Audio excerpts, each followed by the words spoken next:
অন্তর্বর্তী সরকারের প্রধান উপদেষ্টা ডক্টর মোহাম্মদ ইউনূসের পদত্যাগ চায় না বিএনপি, তবে তিনি থাকতে না চাইলে বিকল্প বেছে নেবে জনগণ।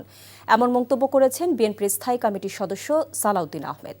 নির্বাচন করিডোর এবং চলমান পরিস্থিতি নিয়ে সেনাপ্রধানের বক্তব্যকে স্বাগত জানিয়েছেন তিনি। তার অভিযোগ, সম্প্রতি কয়েক দফা সময় চেয়েও ডক্টর ইউনূসের সাক্ষাৎ পায়নি বিএনপি। এদিকে ঢাকার বাইরে এক অনুষ্ঠানে রুহুল কবির রিজভী বলেন, বিএনপি ক্ষমতায় গেলে জুলাই আন্দোলনের সকল শহীদ পরিবার এবং আহতদের দায়িত্ব নেবে রাষ্ট্র।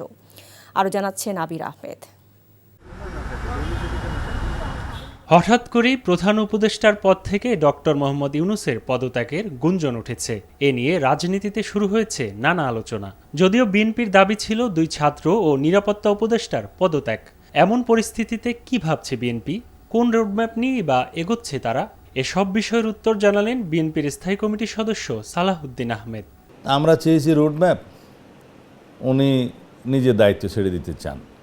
রাষ্ট্র পরিচালনার বিষয়, এখানে আবেগের কোনো বিষয় নাই, আবেগ তাড়িত হয়ে কোনো সিদ্ধান্ত নেওয়ার বিষয় নেই। আমরা তো ওনার পদত্যাগ চাইনি, তারপরেও যদি উনি ব্যক্তিগতভাবে মনে করেন যে ওনার অসুবিধা, উনি থাকতে চান না, তখন জাতি সেটার বিকল্প চিন্তা করবে।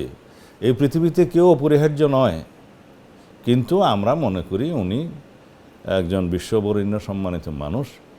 তিনি এই বিষয়টা অনুধাবন করে অতি শীঘ্র নির্বাচনে একটা রোডম্যাপ প্রদান করে সংস্কার এবং বিচার কার্য চালু থাকবে এবং জাতীয় ঐক্যমতের ভিত্তিতে উনি সরকার পরিচালনা করবেন।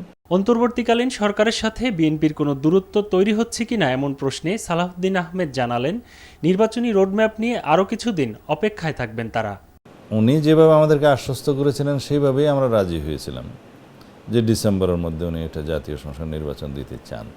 আমরা নির্বাচনের রোডম্যাপ দিতে বললেই হয়তো ওনারা বা সরকারের মধ্যে কয়েকটি কর্নার সৃষ্টি হচ্ছে, তারা যতদিন পারে বিলম্বিত করে সরকারকে টেনে নিয়ে যেতে চায় এবং এই দায়িত্বগুলো কিন্তু মাননীয় প্রধান উপদেষ্টার ঘাড়ে এসে যাচ্ছে। করিডোর, চট্টগ্রাম বন্দর, নির্বাচন ও দেশের আইনশৃঙ্খলা পরিস্থিতি নিয়ে সেনাপ্রধানের বক্তব্য স্বাধীনতা ও সার্বভৌমত্বের জন্য ইতিবাচক বলে মনে করছে বিএনপি।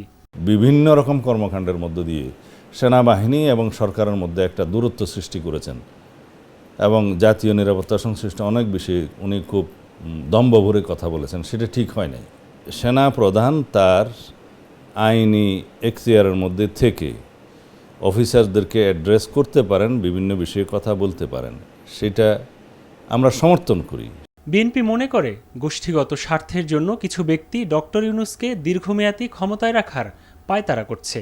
নিরাপত্তা উপদেষ্টা ডক্টর খলিলুর রহমানের পদক্ষেপ তার নমুনা বলেও মন্তব্য করেন সালাউদ্দিন আহমেদ। জাতীয় নিরাপত্তা উপদেষ্টার কিছু পদক্ষেপ, কিছু কর্মকাণ্ডে কিছু বিতর্কের সৃষ্টি হয়েছে এবং জাতীয় নিরাপত্তা সংশ্লিষ্ট কিছু বক্তব্য এবং পদক্ষেপ পররাষ্ট্র উপদেষ্টার এবং জাতীয় নিরাপত্তা উপদেষ্টার, তাতে আমরা শঙ্কিত হয়ে পড়ি। আর জাতীয় প্রেস ক্লাবের সামনে অপরাজয় বাংলাদেশ আয়োজিত এক প্রতিবাদ সমাবেশে নির্বাচনের সুনির্দিষ্ট কোনো রোডম্যাপ ঘোষণা না করাতেই 3 উপদেষ্টার পদত্যাগ চাওয়া হয়েছে বলে জানান বিএনপি চেয়ারপারসনের উপদেষ্টা জয়নুল আবেদিন ফারুক। এদিকে বিএনপির ভারপ্রাপ্ত চেয়ারম্যান তারেক রহমানের দেয়া নগদ অর্থ সহায়তা পৌঁছে দিতে নরসিংদীর মেহেরপাড়ায় শহীদ আরমান মোল্লার পরিবারের সদস্যদের সাথে দেখা করেন বিএনপির সিনিয়র যুগ্ম মহাসচিব রুহুল কবির রিজভী। এ সময় তিনি বলেন, বিএনপি ক্ষমতায় গেলে জুলাই আন্দোলনের সকল শহীদ পরিবার এবং আহতদের পুরো দায়িত্ব নেবে রাষ্ট্র। আবির আহমেদ, এনটিভি নিউজ, ঢাকা। এই ঈদে জামা জুতো অ্যাক্সেসরিজের ডিসকাউন্ট।